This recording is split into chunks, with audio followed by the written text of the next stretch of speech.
Alice's Adventures in Wonderland, Chapter 23, A Mysterious Poem.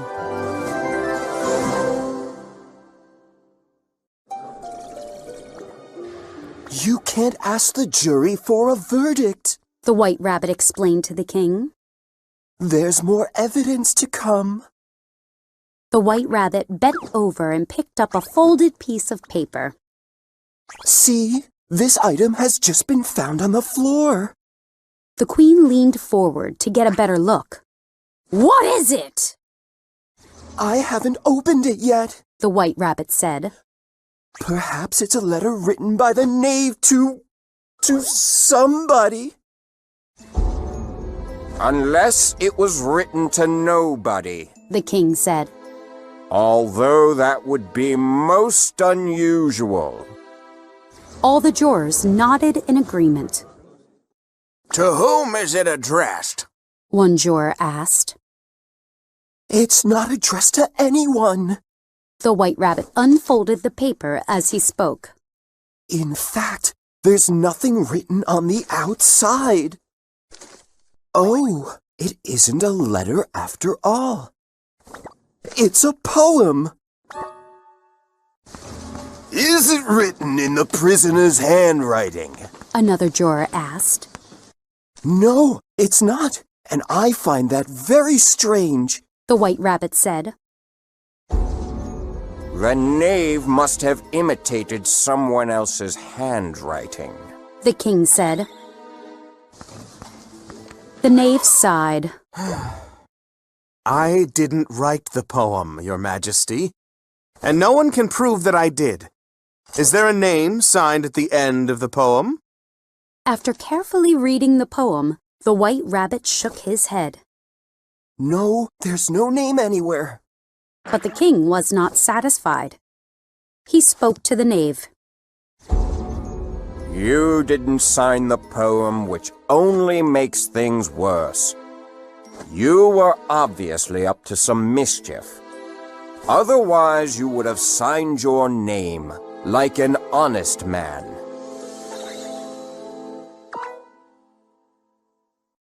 Everyone in the courtroom clapped wildly. That's the first clever thing the king has said all day, one juror said to another. Be quiet, the Queen said, and everyone settled down. If the knave didn't sign the poem, that proves his guilt. So off with... No, that doesn't prove anything at all, Alice interrupted. You don't even know what the poem is about.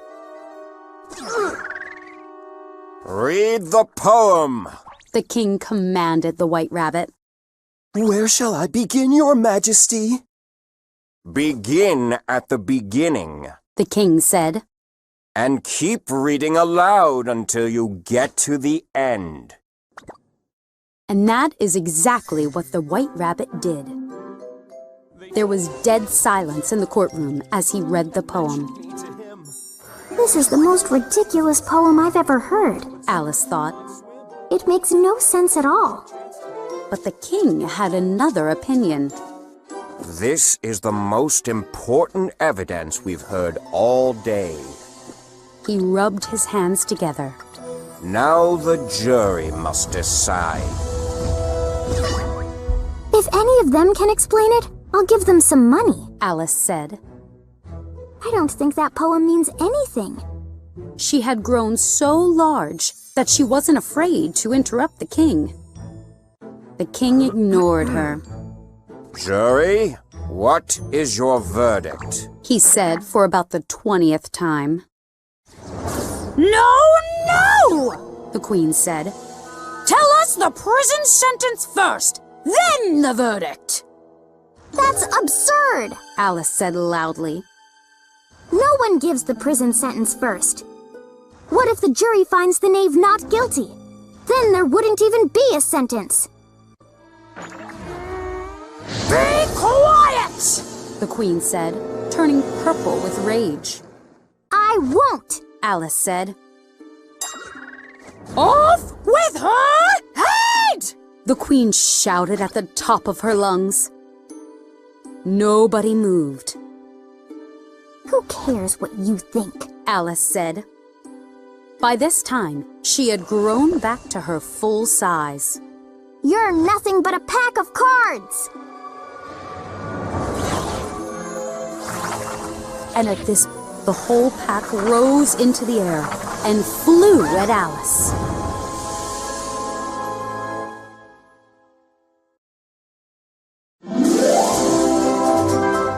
Alice's Adventures in Wonderland, Chapter 24, By the River.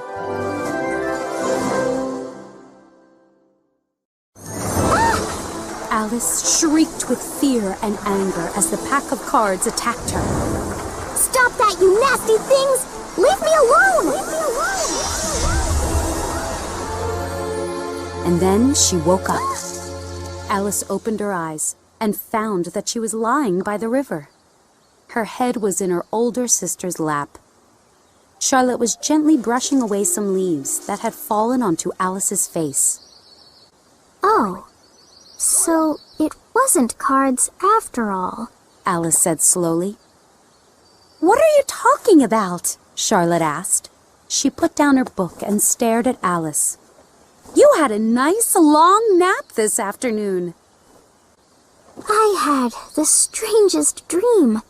Alice sat up. First, I was right here with you.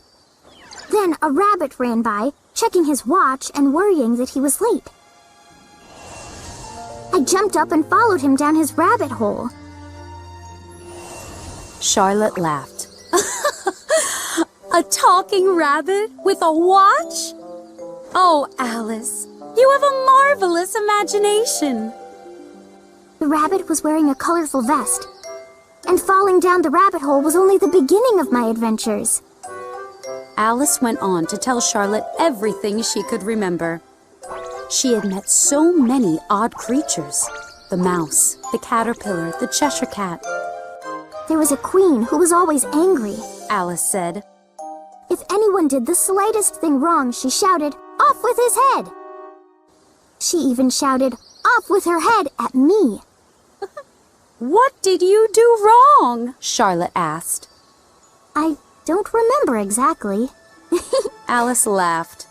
But let me tell you more of what I do remember.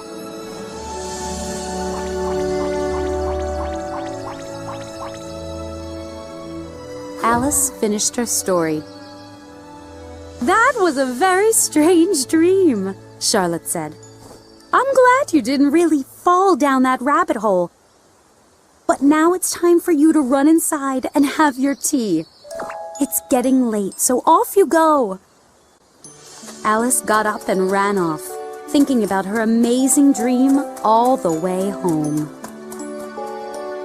But Charlotte stayed by the river, watching the sunset and thinking of Alice's adventures. Soon she began to dream too. First, she dreamed about Alice as a little girl. Charlotte remembered Alice's voice and how she wore her hair. It was always falling in her eyes. Then she heard Alice's voice as it sounded today. After that, the riverbank began to come alive with creatures from Alice's dream. The long grass rustled at Charlotte's feet as the white rabbit rushed past. The mouse splashed through the pool of tears. Charlotte could hear the teacups rattling as the March Hare and his friends talked and talked. The Queen of Hearts kept shouting, "Off with his head!" The pig was sneezing on the Duchess's lap. And the Mock Turtle sighed and sobbed. Charlotte continued to doze by the river. Alice's Wonderland feels so real, she thought. But if I open my eyes, there will be an explanation for all these sounds. She knew that the wind was rustling the grass, not the white rabbit. A bird was splashing in the river, not the mouse. The rattling teacups were actually sheep bells. The Mock Turtle's sighs and sobs were cattle mooing in the distance. All the other sounds came from a nearby farm. Finally, Charlotte dreamed about her little sister growing into an adult. She saw Alice as a grown woman who kept the loving heart of a child. Alice was gathering children around her and telling them many delightful stories. Some tales were about the happy summer days of her childhood, and others were about her adventures in Wonderland.